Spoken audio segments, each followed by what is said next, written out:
Hey everyone, welcome back to my channel. This video is going to be a labor and delivery story. So in my last video, I left off with saying like it was a life update that I had gotten married and gotten pregnant and had this little boy who's now about 2 months old. So I wanted to give you guys like the story of labor and delivery since I didn't do any update pregnancy announcement videos or anything like that on my YouTube channel. So before we get into that, if you would please hit the subscribe button and also the notification bell, that way you get notified every time that I upload a video. And let's get into this video. I did not have really any complications during my pregnancy. I think first trimester I had a lot of nausea, no vomiting, thankfully, and I had a lot of constipation, which I don't think they really tell you about constipation when you're pregnant, but it is real. And then second trimester, not really any issues then. I don't think, other than just being like super hot because I was like second trimester in like July, August, September or so. So it was just like being hot and tired and big. And then third trimester, I had some sciatic pain for about like a week and a half, 2 weeks, that was like unruly. I think that was it, other just like the normal being short of breath and tired, not really being able to sleep at all. But other than that, no complications, thank you. I gained about 55 pounds during my pregnancy. So I was about 138, 140 pre-pregnancy. And then when I delivered, I was 193, I believe. Maybe, yeah, or maybe a little bit more. I was 193 at my last doctor's appointment. So yeah, your girl she put on some weight, got, you know, little thickums here. I had a doctor's appointment at 39 weeks, 5 days. He was due on November 16th and my appointment was on the 14th. Yeah. So I went in and I was 2 centimeters dilated and 75% effaced and not really having like any contractions, y'all. I didn't even realize I was having Braxton Hicks contractions until I was talking to some coworkers and they were telling me, yeah, I think those are Braxton Hicks. I thought I was just overeating. You know how you eat too much and your belly just gets really tight and uncomfortable? That was what I was having. So I thought that's what was going on because I was eating everything in sight the entire pregnancy anyway. But no, apparently those were contractions. And so she swept my membranes at that doctor's appointment. You can read up on that if you want to. It wasn't anything I was like opposed to. I really hadn't even like thought about it or known. I didn't know anything about it, honestly. So she did that, and then my appointment was probably at like 10 o'clock in the morning maybe. I went and had lunch with a coworker, and then we went to the mall, walked around, did a little bit of shopping. Perfectly normal day. Went home and my husband brought the Popeyes spicy chicken sandwiches for dinner. So we hadn't had those since the first time they were in stock. So ate those. Side note, it wasn't as good as the first time I had it. So of course they had to go and mess up a good thing. And then we were thinking like, we hadn't even installed the car seat in the car, nor had we packed a hospital bag, y'all. We were 2 days out from from due date, and hadn't packed anything or set up the car seat in the car. And so he called a friend over to help put the car seat in the car. And then we went upstairs to pack our bags, which was probably around like 8 o'clock.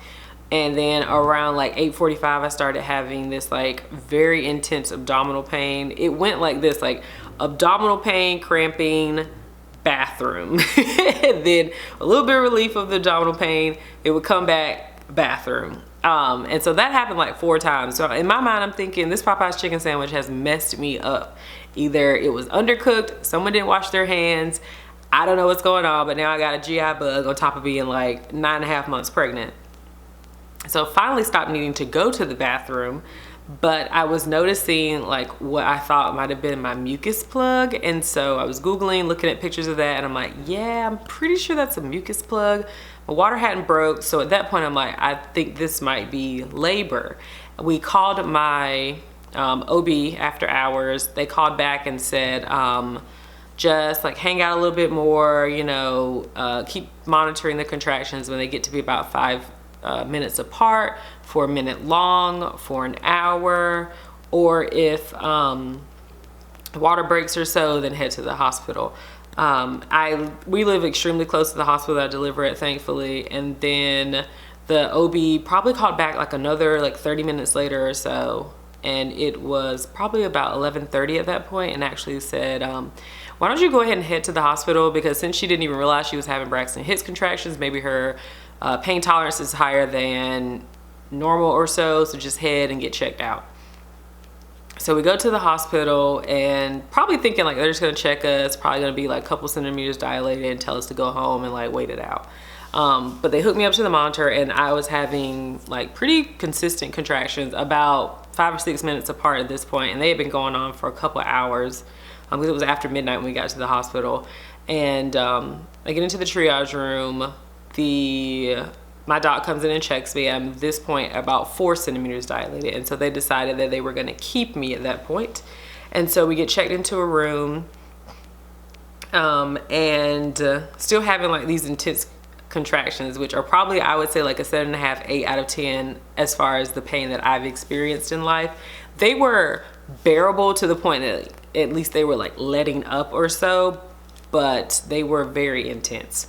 And they were telling me, if you want to get an epidural, just keep in mind that it may take about an hour, because we need to page the nurse anesthetist. They have to get down here, do the procedure, get everything hooked up, and get you the pain medication and relief, and that might take about an hour in total or so. So I kept that in mind. I didn't really have a birth plan. I was super open to anything. If I could labor naturally and birth him, that was perfectly fine. If I felt that I needed to get an epidural, I was okay with that. If I had to get a C-section, I was perfectly okay with whatever got him here safely and left me intact as well. So we had been trying different techniques. We were using like lavender and tea tree in the diffuser, bouncing on like the medicine ball, trying different positions, different like pressure points or so on the back. And I was about to get into the like tub at the hospital, but then I started thinking, like, it's like 3 o'clock in the morning. I'm gonna be, this is what I'm telling myself, I'm gonna be extremely exhausted by the time it comes to push, if I have to continue to do this. And so at that point I was like, I want to get an epidural. I work in the ER, and so I feel like I was scared of everything when it came to pregnancy and delivery. I've seen like women who talk about how they tore incredibly. They had this like postpartum hemorrhaging that was insane. They had an epidural and it didn't work, or it only worked on one side, or they had to get a second one, and blah, blah, blah. And I'm just like, I don't want to do any of this. Like, I just want to snap my fingers and get him out of here. And so got the epidural. It was amazing. Thank you again. I am extremely ticklish on my back, and so when he went to numb me, I kind of flinched a little bit, but other than that, it went great. I got relief quickly afterwards. I got drowsy. I was able to rest, which at that point I had been up for like 20 hours anyway, so I was exhausted. So probably around like 3:30, 4 o'clock, finally started to get some rest. And then I think they didn't check me again until, I think that morning I was about, I don't know if it was like 9 or so, maybe like somewhere between like 8 o'clock, the morning OB came in. The funny thing about that is I go to a black, all black female OBGYN office. And so that was really important to me. And you meet with, like, once you're pregnant, you meet with all the OBs just to get like a feel for everybody, since you don't know who's gonna be on call when you go into labor. I had met with 3 of them, and the 4th one I had not met with. Of course, she was the one that was on call when I was about to deliver, and she was a white female OBGYN. So I'm like, of course, that's just like how the story goes. The one that I had not met is gonna be the one that delivers my baby, right? But she came in, she had great energy, y'all, like probably like my favorite of the entire office. She was very encouraging, just had really good spirits, like upbeat, but not overly peppy. And so maybe around like 8 o'clock or so she came in. I think I was about like 8 centimeters dilated at that point. I mean, I really hadn't been feeling any of the contractions. The epidural had been working like amazingly. And so then I think around like 10 o'clock they came back, and she was like, have you had the urge to push? I'm like, no. And she was like, I think it's time we start pushing. I'm like, okay, let's let's do this. So they get me all set up. So my husband's in there and my mother-in-law was in there. My parents were like, live back home, which is like 3.5 hours away, and they don't drive at night, so they weren't gonna come up until that morning. And so get me all like set up, and you're trying to push with an epidural and you are kind of like numb from the waist down. So pushing is like bearing down, like you're squeezing a bowel movement out. But it's difficult to do that when you don't really have any feeling, because you don't really know where you're squeezing per se. I pushed for about an hour, which it didn't really even seem that long. I did about 3 to 4 pushes each cycle, and maybe there were like 5 cycles or so. So push for an hour, and then he came out. I heard that cry, and it was just like a relief after that. And plopped him on my belly. I wanted to do like delayed cord clamping. So I think they waited about a minute or 2 for that. And then my husband cut the cord, and we just did like skin to skin. And it was just like this, I don't know, this amazing feeling of having this like person that's been growing in you like the last 9.5 months or so, who's like finally here. He's here safely, and I'm safe. And I had like a 2-degree tear. That was another fear of mine. It's pretty common with first time moms or so. Thankfully, because of the epidural, I did not feel any of that, nor did I feel any of the repair. So that was nice. And then it was a pretty uncomplicated stay at the hospital. He had a little bit of jaundice, which is pretty normal. He had some difficulty latching as far as breastfeeding goes. In the beginning, we were just doing like little syringes and spoonfuls of formula and colostrum just to try to get his weight up. But I'd say it took about a good like 1.5 weeks before the breastfeeding got like more comfortable. It was extremely painful in the beginning, like very cracked, sore, tender breasts or so. He was falling asleep all the time while I was trying to nurse him, and so that was difficult, but just kept doing it. And he finally got the hang of it. We've been going strong for about 2 months now, so I'm hoping to continue to do that. And he is growing rapidly. My husband and I are both like extremely tall, so he's pretty long now at this point. He's like 23.5 inches at 2 months, which I think is like pretty far up on the percentile scale. His weight is like a pretty normal. He's like 12. He was 11 pounds 15 ounces at his 2-month checkup, which I think is like a tinge below like what the 50 percentile is. So he's just long and thin. I'm trying to fatten him up as much as I can and get him some chunky thighs. But yeah, other than that, it's been pretty good. He still wakes up about every 3.5 hours in the middle of the night. Other than that, I haven't really had any problems. Got diagnosed with a little bit of thrush. That's gone. He got diagnosed with a little bit of cradle cap and like an umbilical hernia. Those are pretty common in infant boys. And that's pretty much it. I am recovering greatly. I am recovering very well. I have gone down. I'm about 163 at this point. So right now I just want to work on like my midriff area just to tone that up some. Everywhere else I'm pretty happy with like the weight gain. And then, oh, my skin. So what's crazy, y'all, about hormones is that I have gone from being extremely oily to normal. Like, this is my skin.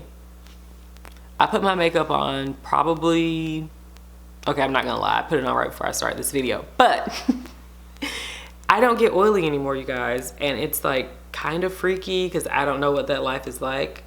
Like, I've been extremely oily since like my mid-20s. So like almost for the last 10 years, I've been extremely oily. So now my skin is just normal. It gets like a little bit dry around my nose, but it is the winter time and I, tend to blow my nose a little bit more. So I don't know. I'm hoping it stays normal because even though oily skin kind of keeps the wrinkles at bay a little bit longer, I just like this normal skin right here. It's just nice not to feel like a grease ball. Like, who knows what's gonna be like when the summer hits, but right now I'm enjoying it. With that said, my skin has been through it, okay? I'm talking about the worst breakout skin that I had in forever. It was just like hormonal acne all along here. Like, this is the best that it's looked in a long time. So it's clearing up a lot. I just have a lot of hyperpigmentation now that I'll start working on once I get my skin like back to normal. I'm still taking my prenatals. I'm taking like, I started back taking the Katie Hearn Balance supplements, which I think have been helping as well. Trying to still push a lot of water. And that's pretty much it. Oh yeah, I guess I can show you guys him. He's sleeping right now, so I don't want to wake him, but I'll like show you him as best I can. So here he is, sleeping on the couch. You can't really see him.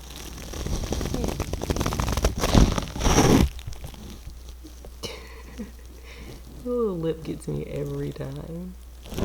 These little chunky cheeks. Okay, so that's everything for this video. Don't forget to comment, rate, and subscribe, and I will see you guys in the next video. Bye.